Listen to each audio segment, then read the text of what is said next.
Hallelujah. हर साल अपना birthday क्यों आता है मालूम? ये 10 साल में एक बार ये परमेश्वर ने बनाया इस तरह से कि एवरी ईयर आप इसे कंसीडर करें कि आप पैदा क्यों हुए दुनिया में। आपका बर्थडे जब आता है, आपको ये लोग इसे पार्टीज में सेलिब्रेट करते हैं, अच्छी बात है, लेकिन वो सेलिब्रेशन तब काम की है अगर आपने उस चीज को हासिल कर लिया हो जिसके लिए आप पैदा हुए हो। इन दोनों की आवाज अलग अलग है। आज जोर से बोलो हालेलुया।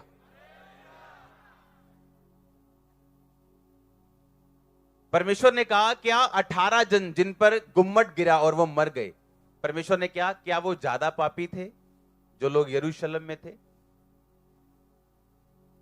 तभी तो मुसीबत आई ना उन पे कि यरूशलेम वाले बच गए लेकिन वो 18 जन मर गए। परमेश्वर ने कहा नहीं, वो यरूशलेम के रहने वालों से अधिक अपराधी नहीं थे, परंतु उन्होंने मन नहीं फिराया था और इसीलिए परमेश्वर ने कहा यदि तुम भी मन नहीं फिराओगे तो इसी रीति से नष्ट होंगे। हालेलुया। आपने ध्यान से समझना आज का वचन। परमेश्वर ने कहा इसलिए नहीं कि उनके पाप ज्यादा थे तो वो मर गए और गुम्मट के नीचे आ गए, या उन लोगों के पाप ज्यादा थे जिनका लहू, जिनको पिलातुस ने मार दिया और उनके बलिदानों के साथ ही उनका लहू मिला दिया। ऐसा नहीं था कि वो बाकी यहूदियों से ज्यादा पापी थे। परमेश्वर ने कहा वो ज्यादा पापी नहीं थे, पर उन्होंने मेरी स्वाद चख के भी अपना मन नहीं फिराया था। हालेलुया। इब्रानियों की पुस्तक में आपने पढ़ा जिन्होंने पवित्र आत्मा का वरदान जो चख चुके हैं, पवित्र आत्मा के भागी हो गए, अगर वो फिर से पाप में चले जाएं उनका नया बनाना अनहोना है, क्योंकि वो परमेश्वर के क्रूस पर प्रकट रूप में फिर से कलंक लगाते हैं। अपने पड़ोसी को बोलो रिपेंट कर, पश्चाताप कर। कितने मेरी बात समझ रहे हैं? परमेश्वर ने एक सीधी बात बोली। परमेश्वर ने कहा वो 18 जन जो एक एक्सीडेंट में मर गए, क्या वो ज्यादा पापी थे तब मर गए? परमेश्वर ने कहा नहीं, वो ज्यादा पापी नहीं थे, बस प्रॉब्लम इतनी थी कि अगर तुम भी मन नहीं फिराओगे तो हो सकता है कोई तुमसे ज्यादा पापी जो यीशु मसीह को ना जानता हो वो तुम्हारे जितनी मुसीबतें ना झेले।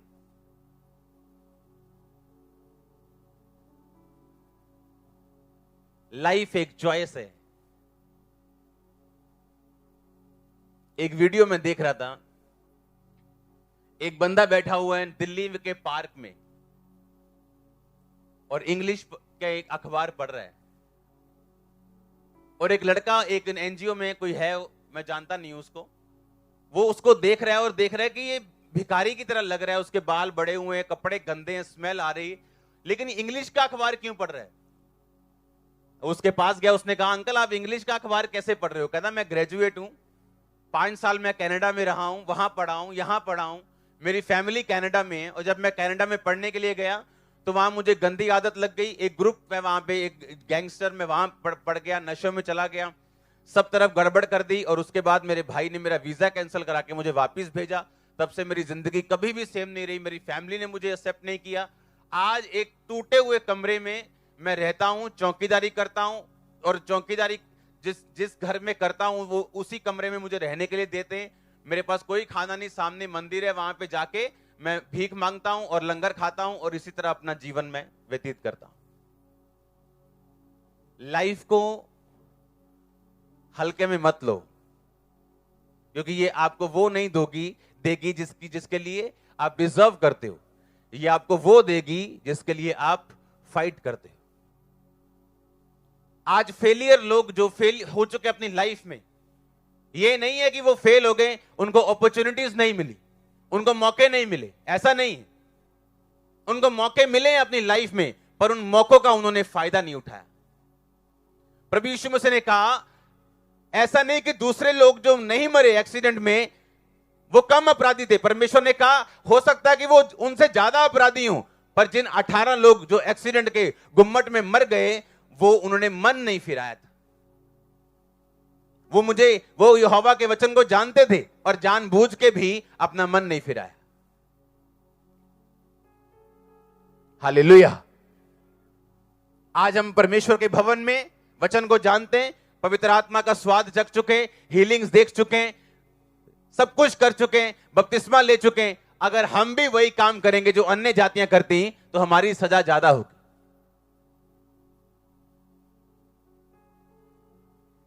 क्योंकि शैतान आपको भरमाएगा, देख तेरी सहेली भी तो वैसी ही है, देख तेरा दोस्त भी तो वैसा ही है, उसको क्या हुआ, कुछ भी तो नहीं हुआ। पर परमेश्वर ने कहा नहीं, अगर तुम भी मन नहीं फिराओगे तो उन्हीं लोगों की तरह नाश हो।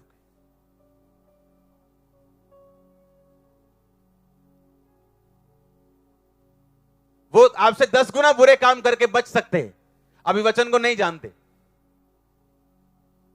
पर लिखा जो वचन को जानता है, लिखा अगर उसने मन नहीं फिराया। मन फिराने का मतलब रिपेंट, यूनानी में इसका मतलब है किसी गलत चीज को करके पछताना और उसके लिए पश्चाताप करके उसको छोड़ देना। ग्रीक भाषा में इसका मतलब है एक पाप के लिए पछताना, एक पाप करके उसके लिए गिल्टी फील करना और उसके बाद रिपेंट करना, तौबा करनी और उसको सदा के लिए छोड़ देना। क्योंकि बाइबल कहती पाप शर्मिंदगी और मौत लेके आता है। जब पाप आएगा, शर्मिंदगी पीछे आएगी और मौत पीछे आएगी। वो बिजनेस की मौत हो, कैरियर की मौत हो, रिलेशनशिप्स की मौत हो, स्पिरिचुअल मौत हो, गाइडेंस की मौत हो, डिवाइन ईश्वरीय बुलाहट जो परमेश्वर ने आपको दी है, उसे पूरा करने के लिए ईश्वरीय गाइडेंस चाहिए, वो उस गाइडेंस की चाहे मौत हो। आप अलग तरह से बुलाए गए हो, अलग किए गए हो दुनिया से, राजपदधारी हो, याजकों का समाज हो। हमारे और दुनिया में जमीन आसमान का फर्क है। हम अलग तरह से बुलाए गए चलने के लिए यीशु मसीह के साथ। तो क्या अपनी जिम्मेवारी मालूम है कि नहीं? परमेश्वर ने कहा दाऊद, मैंने तुम्हें भेड़ों के पीछे चलने से इस मनसा से बुला लिया कि तू इस्राएल का राजा बने। यह परमेश्वर का प्लान था, दाऊद के लिए नहीं, दाऊद के भाई के लिए। पर बाइबल कहती वो पाप में गए, सिन में गए, खुदा के वचनों पे नहीं खड़े रहे। परमेश्वर अपनी योजना बदलता गया और वो योजना उसके बाद दाऊद पे ठहर गई। और वो पाप में नहीं था, परमेश्वर के वचन पे खड़ा रहा और बाइबल कहती परमेश्वर ने उसको उस राजा होने का मौका दिया। आमीन। क्या हमें यह लगता है कि एक चीज को हम वचन को परे करके हासिल कर लेंगे और वो चीज हमारे लिए बरकत का कारण ठहरेगी? क्या ऐसा हो सकता है? नहीं हो सकता। ऐसी मैरिज जो वचन तोड़ के हुई हो, क्या वो बरकत का कारण ठहरेगी? क्या उसमें शांति होगी? पर मैं ऐसे लोगों को भी जानता हूं, सिर्फ मैरिज के लिए वो सेवा छोड़ सकते हैं कि यहां हमारा बॉयफ्रेंड गर्लफ्रेंड का चक्कर नहीं चलने देंगे, चलो चर्च के बाहर। आप सोचो मैरिज के बाद क्या होगा।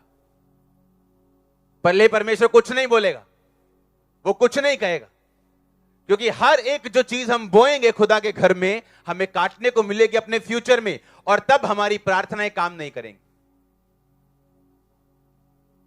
क्योंकि परमेश्वर ने हमें चॉइस करने की ताकत अब दी।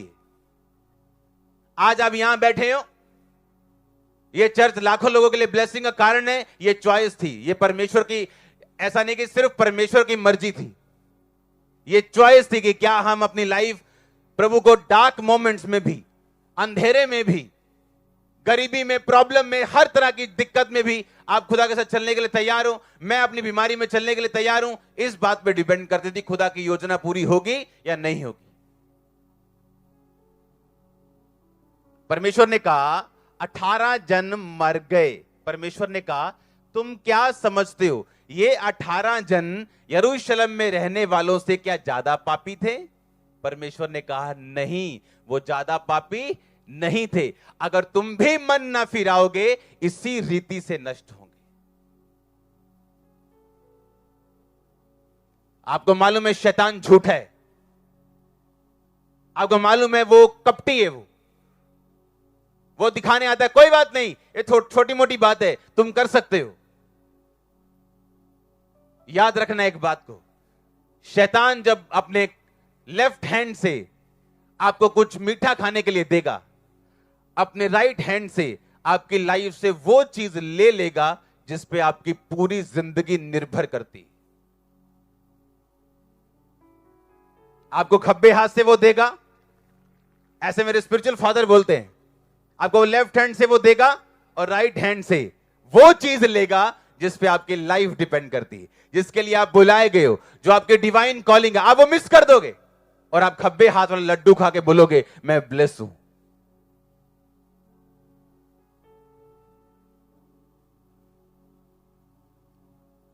हमें वो पहला दिन नहीं भूलना चाहिए जब हम मसीह में आए। क्या हालत थी, कितने डिप्रेस थे, दुखी थे, बीमार थे, और जब परमेश्वर ऊंचा करे वो हालत याद करो कहां से हम उठाए गए। हाँ या ना? ऐसे लोगों को हम जानते हैं, पोचा मारने वाले, चर्च में पोचा मारते थे, खुदा ने पुलपट पे चढ़ा दिया, अब गर्लफ्रेंड रख के बैठे, खुदा ने फिर नीचे उतार दी। हमें शर्म आनी चाहिए। और जब परमेश्वर हमें ऊंचा करे तो परमेश्वर कहता वो 18 जन जो मरे, याद रखो वो ज्यादा पापी नहीं थे, पर उन्होंने मन नहीं फिराया। 2020 की शुरुआत में 2020 के लिए खुदा के लिए जोर से तारीफ करो एक बार। इतना बेस्ट ईयर ये मेरा चला है ना अभी, शानदार। और जो रिजल्ट मिलने वाले इस साल, आपको मजा आने वाला है चर्च। आमीन। दिसंबर से मेरे कोई छुट्टी नहीं हुई, हमें बर्थडे भी यही, ये सब कुछ यही अभी, और मैं इंजॉय कर रहा हूं लाइफ को, मिनिस्ट्री को। आमीन।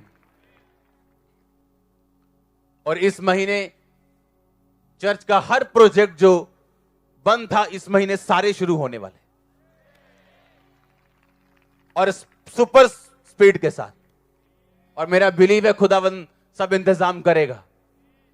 2020 में रुकने वाले नहीं हम, और सेम मस आपकी लाइफ पे होगा। आप जानते हैं ये आमीन कब असर करेगा? जब आप ये वर्ड मानेंगे जो मैं बोल रहा हूं। ये प्रोफेसी उसके लिए है जो इन वचनों पे चल रहा है। आमीन। परमेश्वर ने कहा वो ज्यादा पापी थे क्या? और चेले देख रहे, कहते प्रभु हमें तो मालूम नहीं। प्रभु ने कहा नहीं, तुम्हें ऐसा लगता कि वो शायद ज्यादा पापी थे इसलिए मर गए? परमेश्वर का नहीं, वो ज्यादा पापी नहीं थे, पर उन्होंने मन नहीं फिराया था। मन फिराने का मतलब है रिपेंट। ग्रीक भाषा में इसका मतलब है किसी चीज के लिए पछताना और उसको फिर गिल्टी फील करके छोड़ देना, अपना माइंड, अपना ध्यान उस चीज की तरफ से हटा लेना और परमेश्वर के साथ फिर से खड़े हो जाना। लाइफ सबको मौका देती है, उस मौके का फायदा नहीं उठाओगे। एक यंग लड़का एक हॉस्पिटल के बाहर पड़ा हुआ, बाथरूम की स्मेल आ रही है उससे, उसकी बाजुएं ऐसी हैं जैसे 3 साल का बच्चा होता है, इतनी पतली। वो लड़का क्या पूछा, क्या हुआ तुझे? वो इंग्लिश में बात करने लगा, I was there, I was here. क्या हुआ, तुम इंग्लिश बोलते हो? तुम कहता नहीं पोस्ट ग्रेजुएट, शायद वो ग्रेजुएट से भी ऊपर पढ़ा हुआ। क्या हुआ, यहां कैसे आया? मैं पढ़ाई करने, मुझे घर वालों ने भेजा, मैं नशों में चला गया, नशे करने शुरू कर दिए। उसके बाद मेरे मम्मी मर गई, पापा मर गए, एक भाई था वो मर गया, अब मेरा कोई नहीं है। उसके बाद मैं दारू पीने लगा, दारू इतनी बढ़ गई, लीवर की इंफेक्शन हो गई, अब मैं मरने वाला हूं। हॉस्पिटल में गया, डॉक्टर ने इलाज करके छोड़ दिया, पैसा नहीं है खाने का, पहनने का। एक फटा हुआ लिफाफा अपने नीचे बिछा के उसके ऊपर लेटा हुआ, पोस्ट ग्रेजुएट। क्योंकि लाइफ आपको मौका देती है, जिसने उस मौके को पकड़ लिया वो कामयाब है। हां, उसकी स्टोरी लोग सुनते, अच्छा ऐसा हुआ था, मैंने ऐसा किया, आज खुदा ने मेरे साथ ऐसा किया। और जो नहीं पकड़ पाते वो नेगेटिव एग्जाम्पल बन जाते। अपनी लाइफ के साथ खेलो मत। परमेश्वर ने कहा अगर तुम भी मन नहीं फिराओगे तो इसी रीति से अलग अलग एक्सीडेंट्स का शिकार होंगे, अलग अलग घटनाओं के शिकार होंगे, अलग अलग ट्रेजेडी के तुम शिकार होगे अगर तुम भी इस स्थिति से मन नहीं फिराओगे तो। परमेश्वर ने कहा जब एक भूमि पर वर्षा का पानी पड़ता है और वो साग और पात उपजाती है तो वो आशीषित होने पे, पर अगर वर्षा का पानी पड़ने पर भी वो ऊंट कटारे और कांटे उगाती है तो निकम्मी और श्रापित होने पे। अब आप पे पानी आ रहा है, वचन का पानी आप पे पड़ रहा है, अगर साग पात उपजाओगे, जिंदगी बदलोगे तो लिखा तुम आशीषित होगे, अगर वही कांटे उगाओगे तो लिखा तुम श्रापित होंगे। परमेश्वर ने कहा कि माली आ रहा है और मालिक आ रहा है और 3 साल से फल ढूंढने के लिए और पेड़ पे कोई फल नहीं, और उसने कहा इसको काट दो और इसकी जगह दूसरा लगाओ। माली ने बोला 1 साल और दे दे मुझे, मैं फिर गोडी करूंगा, खाद डालूंगा, पानी दूंगा, दवाई दूंगा, कुछ करूंगा, फला तो फला, नहीं तो तू काट डालना। जो पहले साल आपने गलतियां की वो दूसरे साल नहीं चल सकती, अब चौथे साल नहीं चल सकती। परमेश्वर ने कहा वचन में अब उम्र के हिसाब से तो तुम्हें गुरु हो जाना चाहिए था, लेकिन अभी भी तुम दूध पीते बालक हो जिसको सब चीजें वही चाहिए। परमेश्वर ने कहा नहीं, ऐसा नहीं होना चाहिए। जितनी उम्र तुम्हारी आत्मा में हो गई अब तुम्हें बुरे और भले की पहचान हो जानी चाहिए, क्योंकि उनकी ज्ञान इंद्रियां, लिखा बाइबल कहती है कि बुरे और भले का पहचान करने में उनको समझ आ गई। इसके साथ क्या हुआ था जब इसने पाप किया, फलाने के साथ क्या हुआ था जब मैंने गलती की थी, मेरे साथ क्या बीता था। अब लिखा तुम्हारी ज्ञान इंद्रियां पक्की हो गई और वो जानती हैं कि मुझे क्या करना और क्या नहीं करना। और परमेश्वर ने कहा ऐसी भूमि बनो, अगर वचन का पानी तुम पे आए तो वो फल लेके आना चाहिए, उसका रिजल्ट आना चाहिए। तो परमेश्वर ने कहा फिर तुम आशीषित होने पे होंगे, तुम आशीषित ठहरोगे।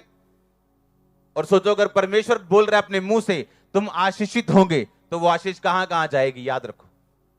नहीं, किधर किधर जाएगी, कौन कौन से एरिया में आपकी लाइफ के जाएगी, याद रखो। हर एरिया को वो छुएगी कि नहीं छुएगी।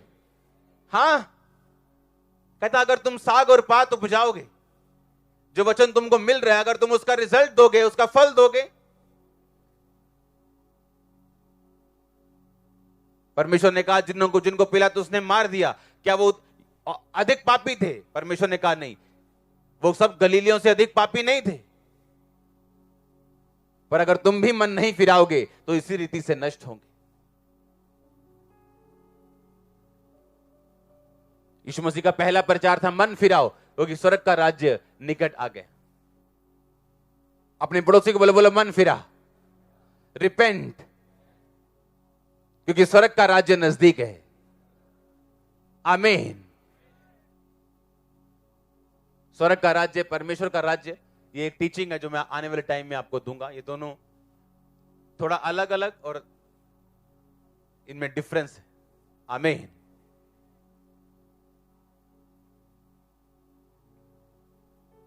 अपने पड़ोसी को बोलो मन फिरा, फिर से बोलो जोर से। आपको जब परमेश्वर आशीषित कर रहा है उसकी कदर करो, अब्यूज कभी मत करो, कभी गाली मत दो।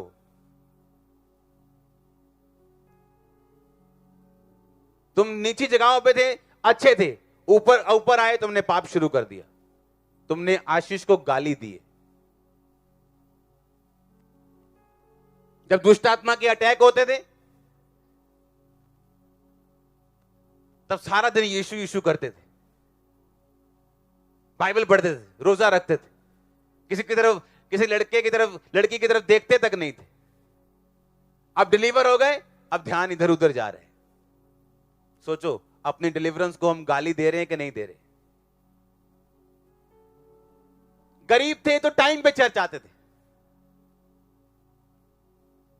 कोई काम करने के लिए नहीं था, चर्च आके ब्लेस हुए। अब संडे 11-11, 12-12 बजे तक बिजनेस मीटिंग्स चलती, और मालूम है वो कोई नहीं, 1:30 बजे तक तो लगवाइयां चलनी है, और आज मालूम नहीं कि आज मैं जल्दी आ जाऊंगा 1 घंटा। हालेलुया।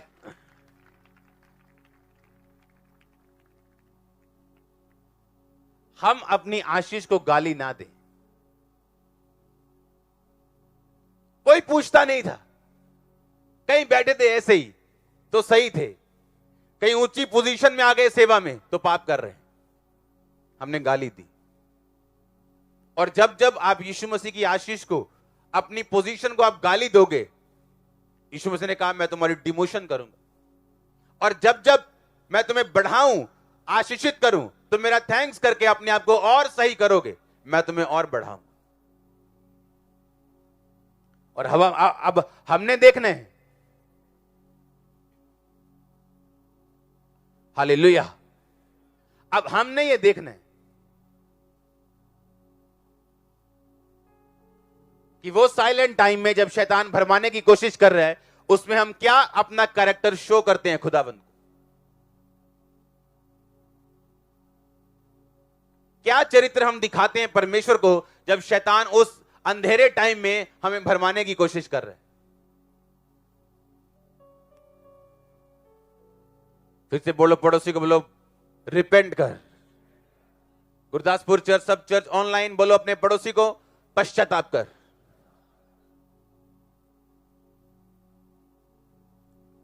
आमीन। कहता वो सब अधिक पापी नहीं थे जो मरे, कहता अगर तुम भी इस रीति से मन नहीं फिराओगे तो इसी रीति से नाश हो जाओगे। आज खुदा ने अगर आपको स्वतंत्र किया तो बाइबल कहती है अपनी स्वतंत्रता को पाप के लिए इसे रास्ता मत बनाओ। आमीन।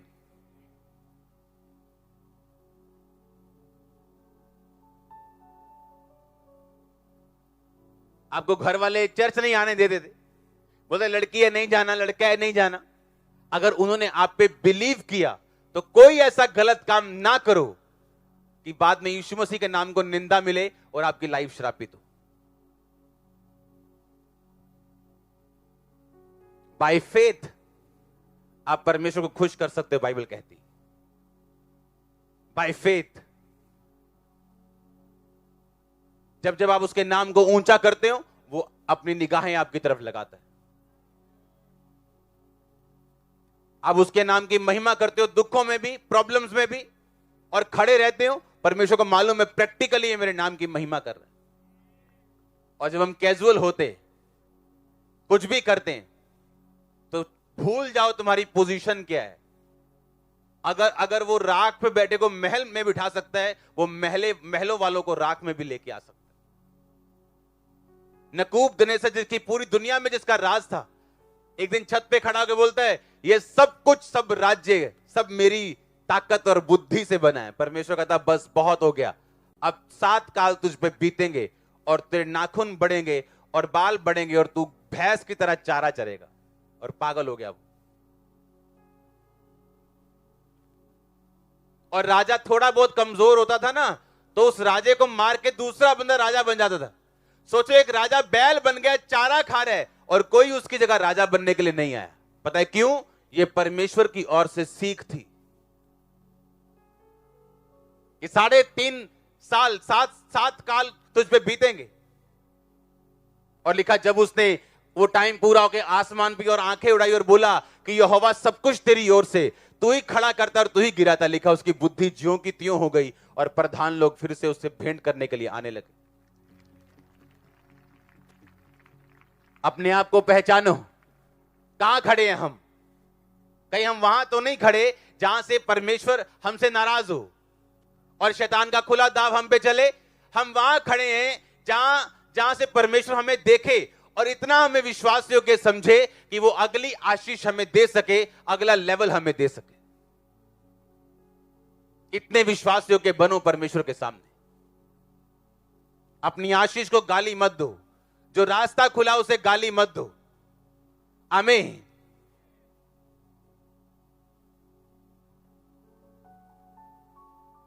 जोर से बोलो हालेलुया।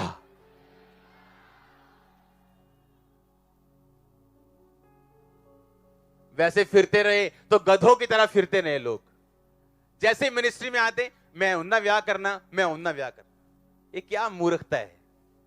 हाँ,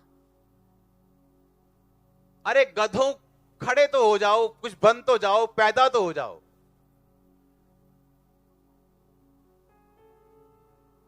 कितने मेरी बात को समझ रहे हैं? हर चीज का टाइम है।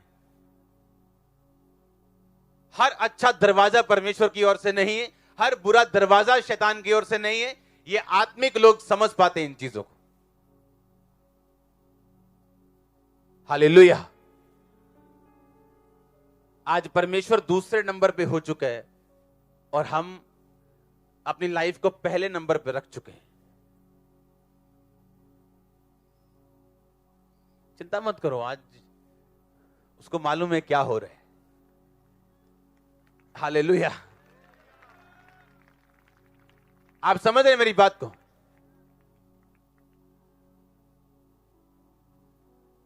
अच्छा, अमेरिका से रिश्ता आया, ले जी छोटो, सेवा करो, ब्याह जी ब्याह करो। खुदा ने रास्ता खोल लिया। कुछ नहीं मालूम लोगों को, कुछ नहीं पता लोगों को।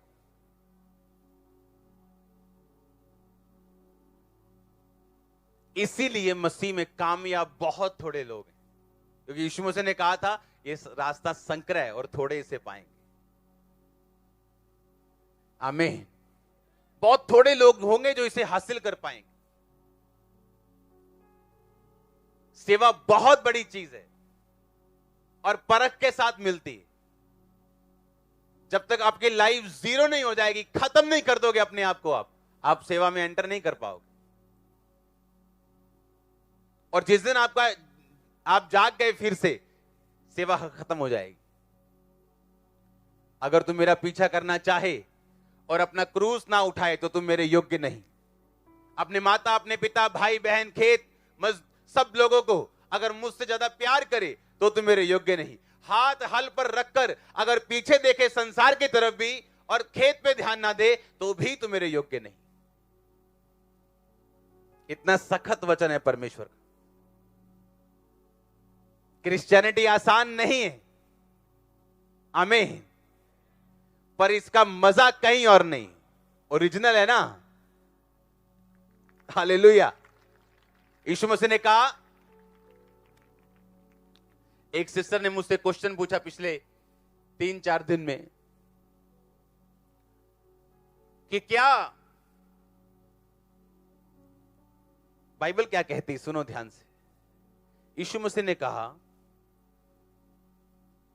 अगर तू तलाक चाहे तो ये नहीं हो सकता, पर अगर तेरा तलाक हो जाए सारी उम्र तू दूसरी शादी नहीं कर सकता। अगर तेरा पति मर जाए, पत्नी मर जाए तो तू शादी कर सकता है, जब तक वो धरती पे जीवित है तो दूसरी शादी नहीं कर सकता। इतना सख्त है परमेश्वर का वचन। और यहां मैरिड लोग बॉयफ्रेंड गर्लफ्रेंड बना के बैठे हैं, सोचो। और परमेश्वर कह रहे हैं अगर हस्बैंड से भी तलाक हो गया तो दूसरी शादी करना मना है। अगर वो मर जाए फिर तू फ्री है। वो इतना पवित्र है और इतना कड़क है। और किसके लिए? हमारे लिए। आप वचन से के ऊपर खड़े रह के कभी नहीं हो सकता कि दुखी हो, और ये आपकी ब्लेसिंग का कारण होगा। आमीन। अब इमोशंस क्या कहते हैं, फीलिंग्स क्या कहते हैं, वो अलग चीज है। परमेश्वर क्या कहता है, ये अलग चीज है। Hallelujah.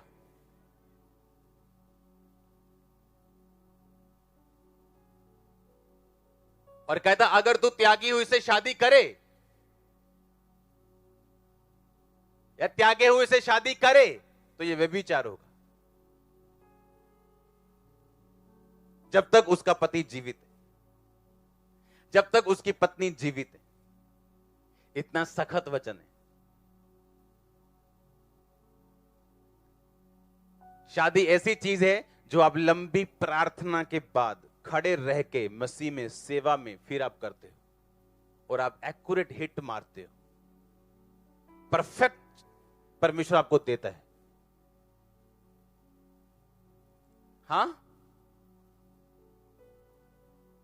God's time is the best.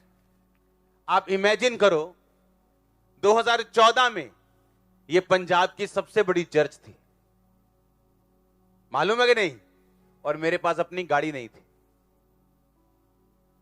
और आज 50 लोग अगर हो जाएं किसी के पास, वो गाड़ी मांगना शुरू करते हैं। 50 लोग। और मेरे पास इंडिया की दूसरी सबसे बड़ी चर्च थी, पंजाब की सबसे बड़ी चर्च थी, उत्तर भारत की सबसे बड़ी चर्च थी। और कलीसिया का एक भाई मुझे घर से अपनी गाड़ी में लेने के लिए आता था। ऐसा नहीं कुछ सोच के रखा हुआ था कि मैं नहीं मैं बहुत सैक्रिफाइस करना, मैं नहीं लेनी गड्डी।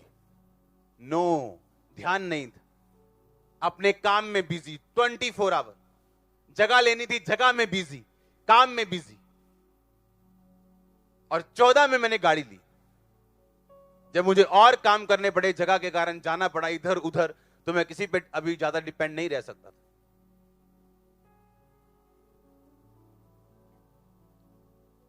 हालेलुया। और जब मैंने गाड़ी ली थी, उसका जो नंबर आया, मैंने 3 साल बाद चेक किया, उसका नंबर था 5185, मेरा बर्थडे। बिना बताए, यानी मैंने जानबूझ के लिया, मुझे खुद मालूम नहीं था। मेरी पहली गाड़ी, उसका नंबर था 5185 और ली भी बर्थडे पे थी। परमेश्वर ने कहा ले गिफ्ट, मैं देता हूं, नंबर भी खुद लिख के देता हूं। और 3 साल बाद, मैरिज के बाद, एक बेबी के बाद, मॉडल टाउन में एक मैं दुकान के बाहर खड़ा हूं, मैं अपनी गाड़ी देखी, मैंने कहा ये क्या है, ये नंबर तो मेरा बर्थडे है। God's time, best time. 2011 में ये चर्च के बारे में पूरे इंडिया के मीडिया में आना शुरू हो गया था। और मेरे पास अपनी कार नहीं थी, रेंट पे रह रहा था। 2016 तक मैं रेंट में रहा हूं। ये नहीं पैसा नहीं था, ध्यान नहीं था, कुछ काम थे ऐसे जो होने जरूरी थे। आज इस चर्च के पास ऐसे सर्टिफिकेट हैं जो बड़े बड़े मिशंस के पास नहीं है। और जब ये बन जाएगी, आप देखोगे, इसके बाथरूम जो प्रोजेक्ट है वो शुरू हो चुके हैं। आप देखोगे वेरी वेरी सून इस चर्च का भी नक्शा चेंज होते हुए। हालेलुया। आज लोग बस अपॉर्चुनिटीज चाहते हैं। कोई स्टेज पे रहना चाहता है, उसकी शादी हो जाए कनाडा अमेरिका में, कोई बंदा आगे रहना, ये ड्रामे चल रहे हैं आजकल। कौन है जो जिसको कुछ दर्द या पैशन है खुदावंद के काम के लिए? हालेलुया। परमेश्वर ने कहा अगर तुम भी मन नहीं फिराओगे इसी रीति से क्या होगे?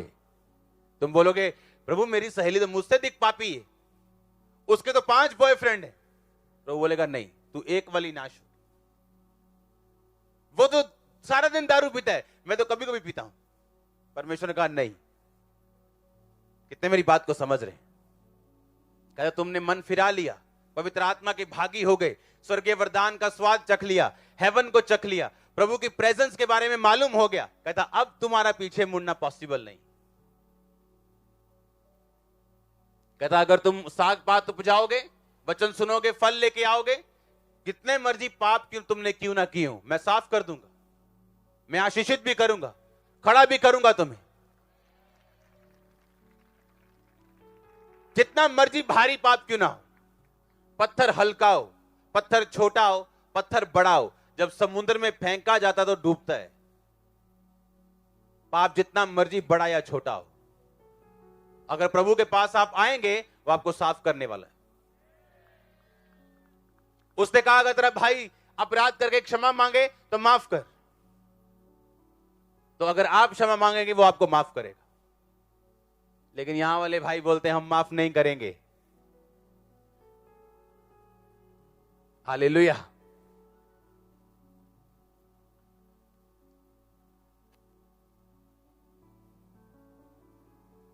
हमें क्रिश्चियन बनना है। क्या बनना है? क्रिश्चियन बनना है। हमें उस जैसे धर्म के फॉलोअर नहीं बनना जो कुछ कुछ कह दिया तो उसको मार देंगे। क्या कर रहे हैं हम लोग? शैतान तो बैठ गया आराम से, उसका ना मेरी जरूरत नहीं है, खुद ही बहुत जबरदस्त है, मैं तो पिछे आई ना तो 2 क्लासा ये मेरे सीनियर ने, हाँ ये मेरे सीनियर है सारे, मैं तो इतना सा काम करता हूं, बाकी ये खुद ही कर देते हैं।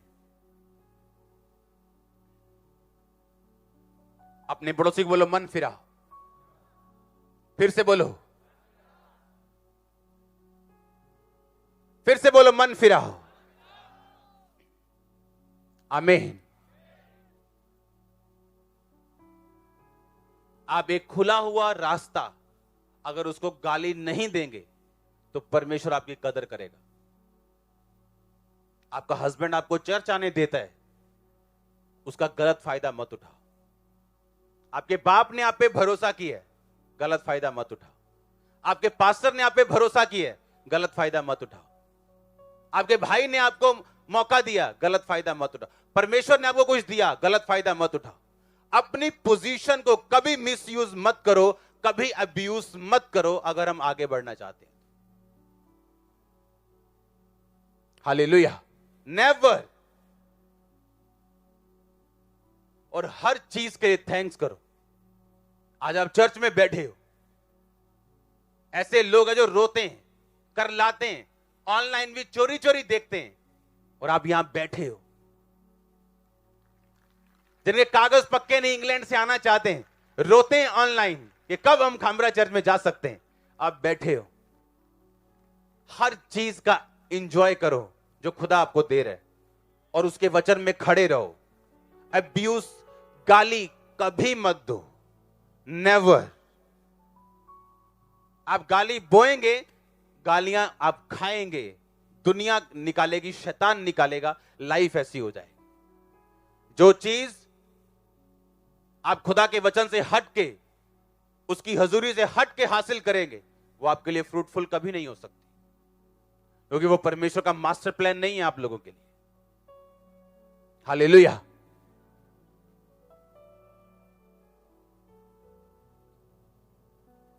हॉस्पिटल के बाहर बैठे है, दाढ़ी बड़ी हुई है, बाथरूम की स्मेल आ रही है, बाथरूम बीच में निकला हुआ है, पोस्ट ग्रेजुएट, इंग्लिश की अखबार पढ़ रहा है, 70 साल का बूढ़ा, बाल बड़े हुए, गंदी सी जैकेट है, स्मेल आ रही है, छोटे से कमरे में रहकर चौकीदारी करता है, और ग्रेजुएट है, कनाडा रिटर्न है। अपनी जिंदगी को गाली मत दो। हालेलुया। इसका मौका उठाओ और अपने नहीं, अपनी जनरेशंस के लिए भी उद्धार का कारण बन जाओ। एक घर में एक धर्मी अगर होगा, एक बहन अगर धर्मी होगी, उसका भाई जितना मर्जी बिगड़ा क्यों ना हो, बदलेगा वो। पर अगर वो बहन भी बिगड़ जाएगी, सोचो उस घर की क्या हालत होने वाली। कभी नहीं सुधरेगा उसका भाई। जितनी मर्जी प्रार्थना कर लो, बाइबल कहती तू बच, तेरा घराना बचाया जाए। उसने ये नहीं कहा तू प्रेयर कर, उसने कहा तू बच पहले, तू बच, तेरा घराना बचाया जाएगा। आमीन। हमारी लाइफ इसको इस तरह से लेना है कि ये प्रिविलेज है। मां के गर्भ से बच्चे पैदा होते जिनके हाथ पैर नहीं होते, क्या कर लेंगे? केस कर देंगे खुदा पे, जीत जाएंगे क्या? आपके 2 हाथ 2 पैर यहां है।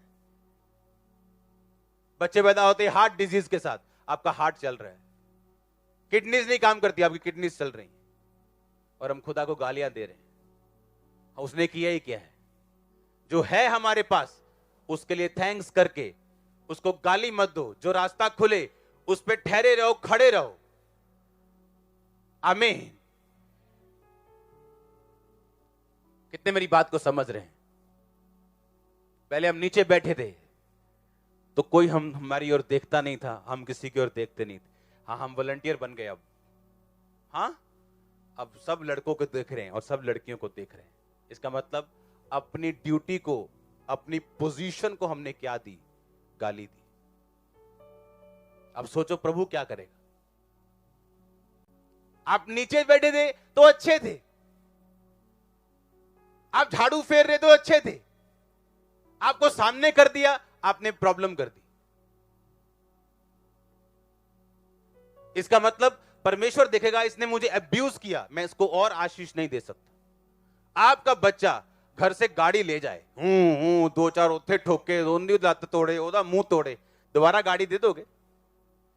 क्यों? आप अपने बच्चे से नफरत करते हो, आप प्यार करते हो, इसलिए नहीं दोगे। उसी तरह ये लाइफ, आप इसका गलत यूज करोगे, परमेश्वर आपको दोबारा मौका नहीं देगा, या बोलेगा अभी नहीं, मैच्योर हो जा, अभी 5 साल कुछ नहीं मिलेगा तेरे को।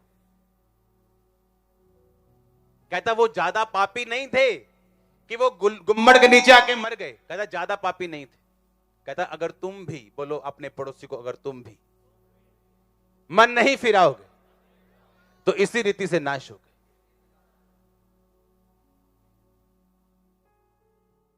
तारीफ करो जोर से।